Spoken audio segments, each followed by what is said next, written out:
Kim's home is modest, but tonight, a heavy shadow hangs over it. The air is thick with unspoken tension. Kim Marco in his 50s, weary, shoulders slumped, sits at a worn wooden table, his face etched with worry. His daughter, Kim Yen, in her 20s, fiery, independent, stands opposite him, her arms crossed, defiance simmering in her eyes. Jiwan Yang, in his 50s, impeccably dressed, radiating menace, sits silently, his presence a palpable weight in the room. A half-empty bottle of cheap wine sits in front of him. Yen, I've tried everything. I've sold what little we had, borrowed from friends, but it's not enough. The Yang's debt, it's insurmountable. They're not known for their patience. They want their money and they'll take it, one way or another. Ian's father, Marco said with his voice trembling. Ian's gaze hardens. She knows the Yangs. Their reputation precedes them. She remembers the whispered stories, the fear in her mother's eyes before she passed. She also remembers seeing young Jeongin once, at a charity gala, a fleeting glimpse of a man both terrifying and strangely compelling. And what? You expect me to just accept this?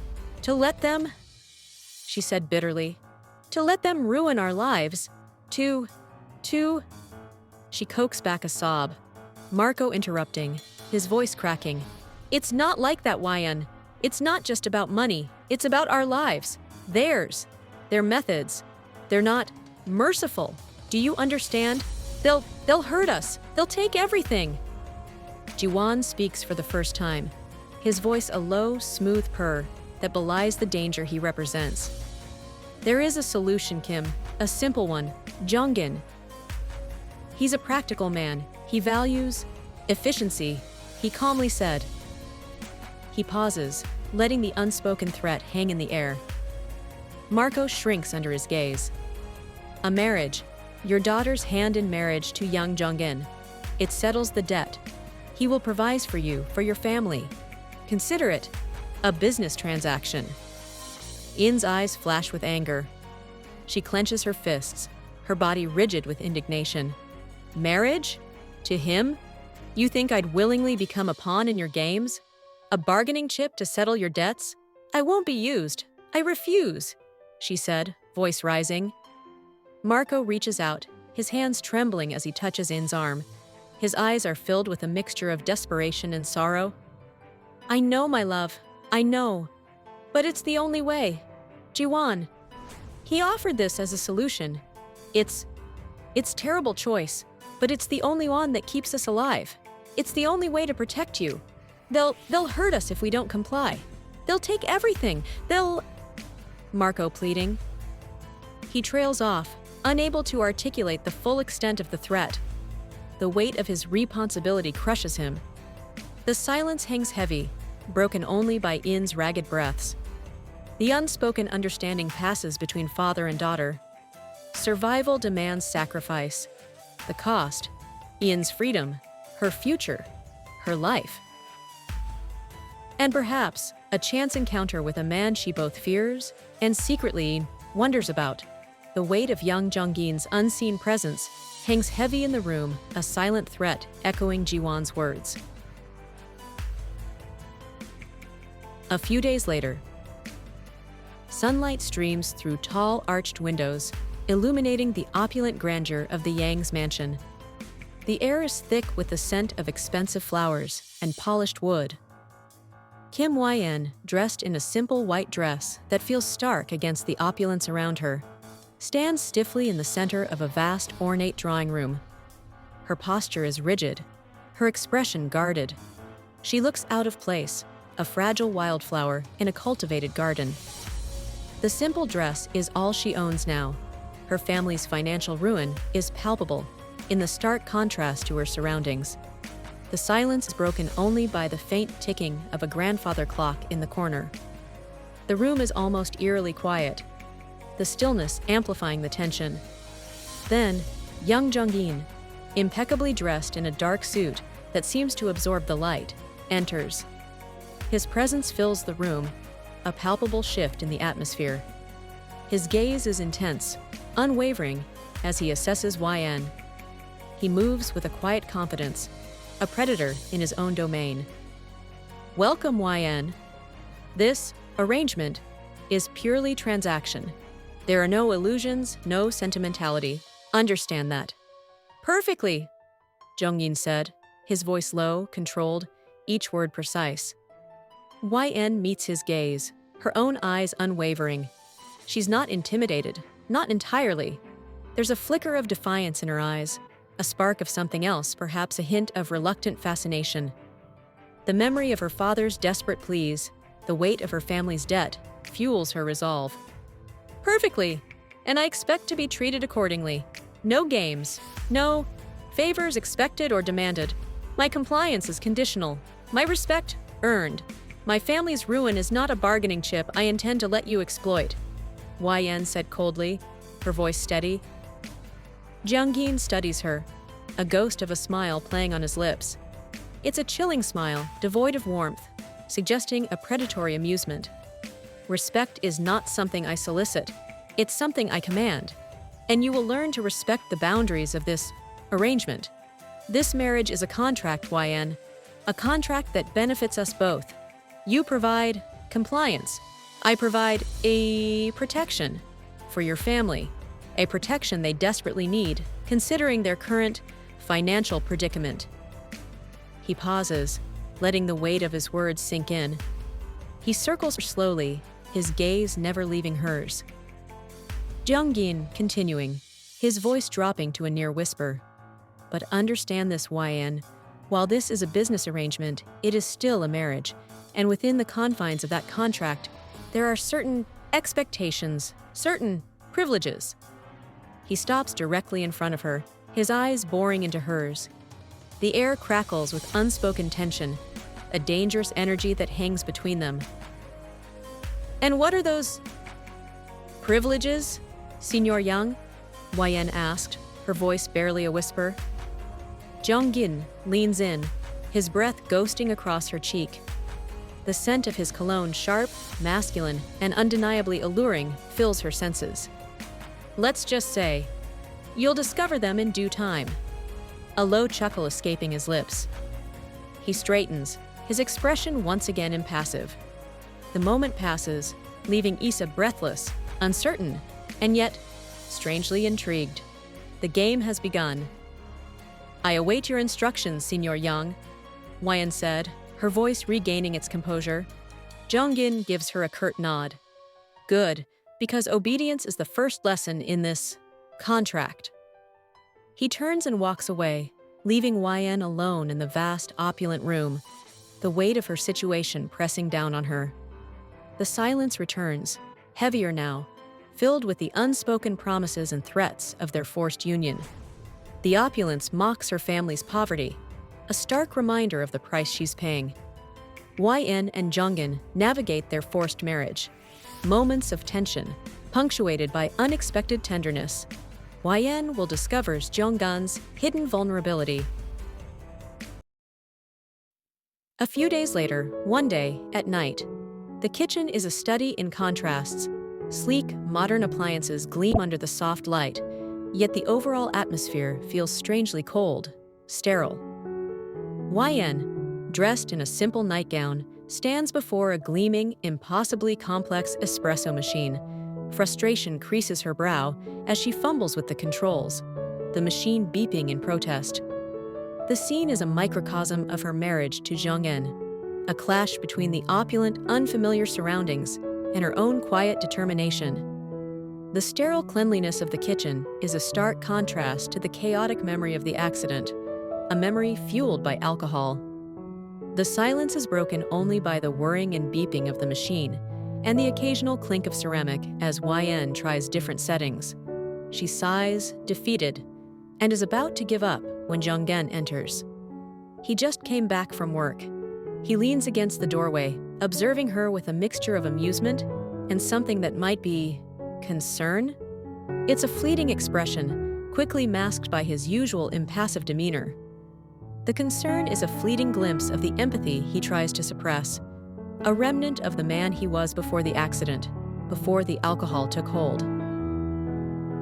He watches for a moment, his gaze lingering on her frustrated expression. Then, without a word, he crosses the room and takes over. His movements are precise, efficient, the opposite of In's clumsy attempts. He expertly manipulates the machine's controls, the beeping replaced by the smooth, rhythmic whirring of the grinder. "You're still awake?" Jeongin asked. "Yes, Senior Yang, I just can't fall asleep," Yen replied politely. He works with a practiced ease that suggests he's performed this ritual countless times, a practiced routine to mask the inner turmoil and the lingering effects of his alcohol problem. As he pours the water into the machine, however, a noticeable tremor runs through his hand. The cup almost slips from his grasp, the near miss a stark contrast to his otherwise controlled movements. He catches himself, his expression momentarily flickering with something akin to self-disgust before he quickly regains his composure.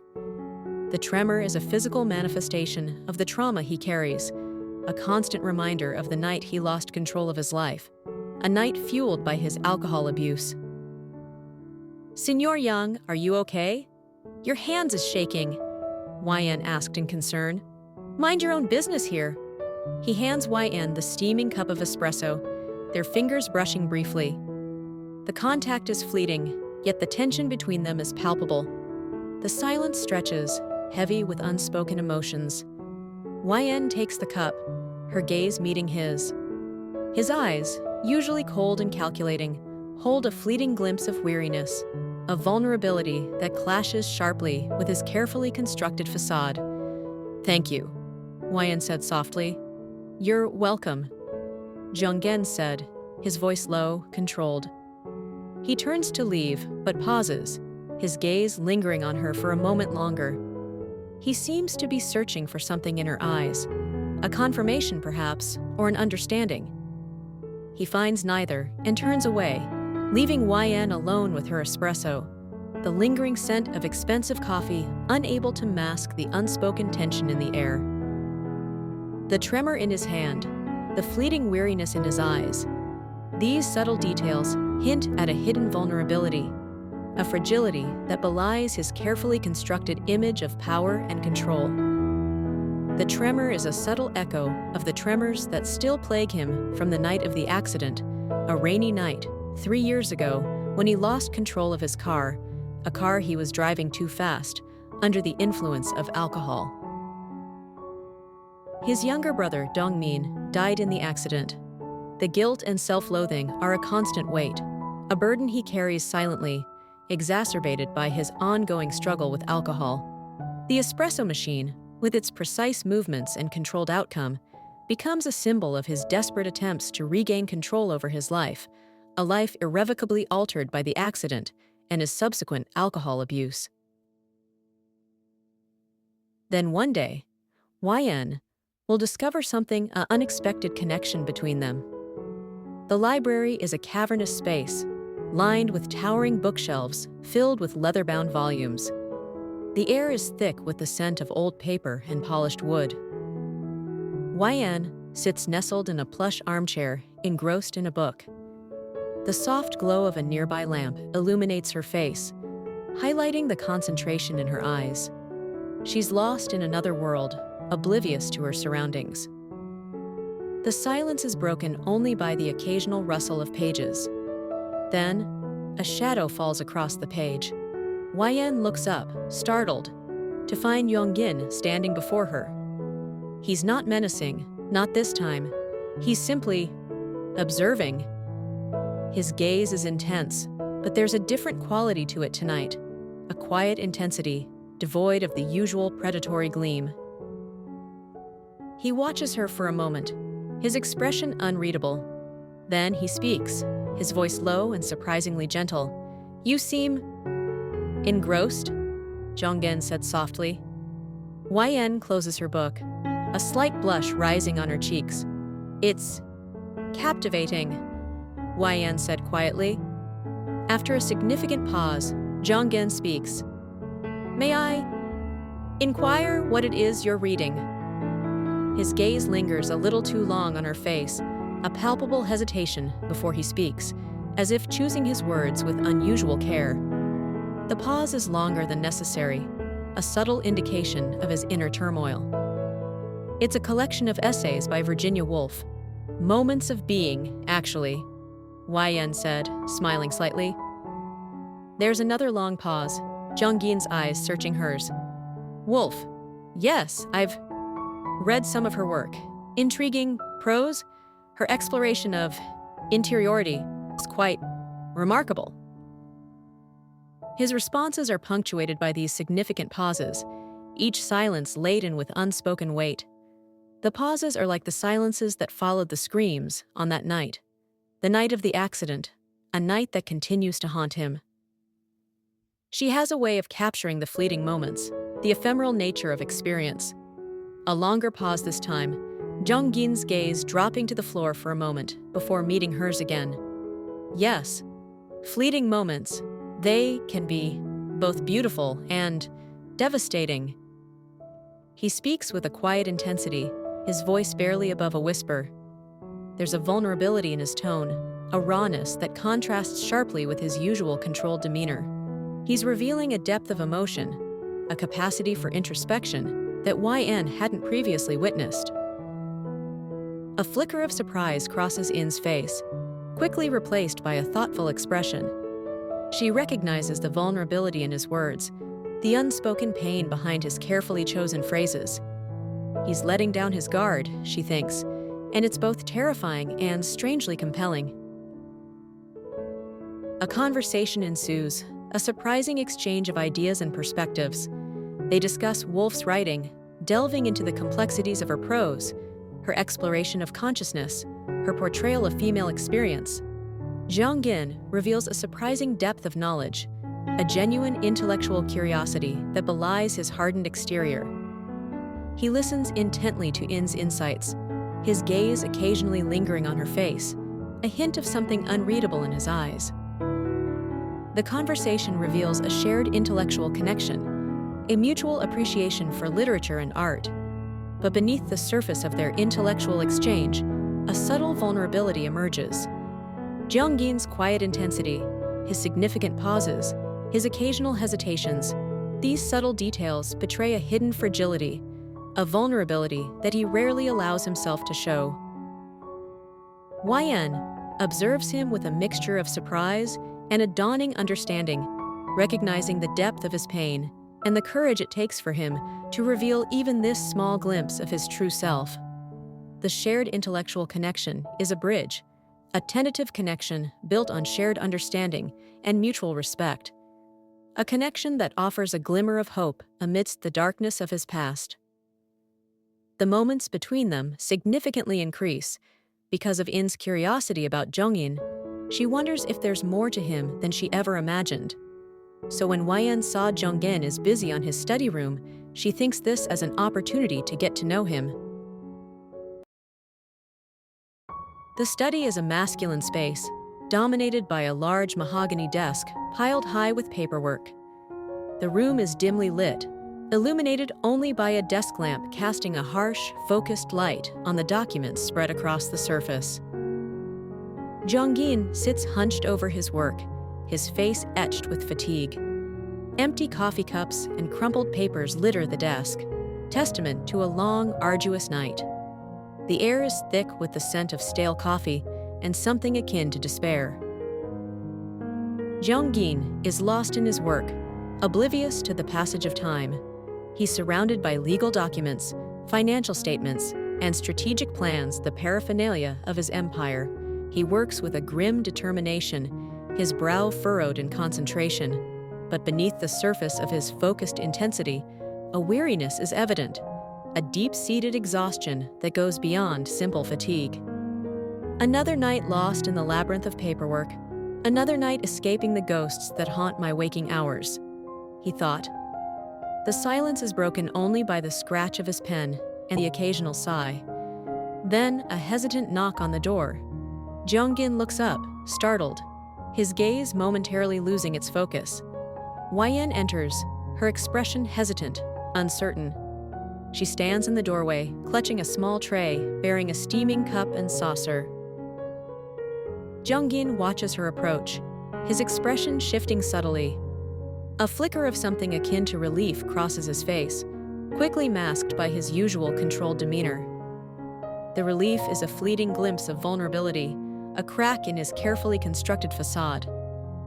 Jiwan, what is she doing here? This unexpected kindness. It's unsettling, he thought. Jeongin, I brought you some tea, Jiwan said softly. He looks at the tea, then at Jiwan, a hint of surprise in his eyes. He doesn't speak, but his gaze softens slightly. The surprise is quickly replaced by a quiet gratitude. Thank you, Jiwan, Jeongin said with his voice low, almost a whisper. Jiwan approaches the desk, placing the tray carefully on the surface. She offers him the cup, her hand lingering briefly over his. He takes the cup, his fingers brushing hers. The contact is fleeting, yet the tension between them is palpable. A jolt, almost imperceptible, runs through him at her touch, a physical reaction that surprises him as much as it unsettles him. The simple act of accepting the tea is a small gesture, yet it carries a significant weight. Her touch, so gentle, a stark contrast to the harshness of my own self-recrimination. It's strangely calming, unsettlingly so, Jeongin thought. As he lifts the cup to his lips, however, his hand visibly shakes. The tremor is pronounced, a stark contrast to his usually controlled movements. He almost drops the cup, his knuckles whitening as he struggles to maintain his composure. The unsteady hand is a stark reminder of the unsteady hands that couldn't save his brother, a physical manifestation of the trauma that continues to haunt him. These trembling hands, they couldn't hold him, couldn't save him, he thought. The thought cuts through him like a knife. He takes a slow sip of tea, his gaze fixed on the steaming liquid. The silence stretches, heavy with unspoken emotions. Jiwan watches him, her expression a mixture of concern and understanding. She doesn't speak, doesn't need to. The shared quiet moment speaks volumes. There's a silent acknowledgement of his pain, a tacit understanding of his struggle. The acceptance of the tea is more than just a simple gesture of kindness. It's an acknowledgement of his vulnerability, a silent recognition of his pain. In that quiet moment, a connection is forged, a tentative bridge built on shared understanding and unspoken empathy. The palpable vulnerability in his acceptance of her simple gesture is a testament to the depth of his pain and the fragility beneath his carefully constructed exterior.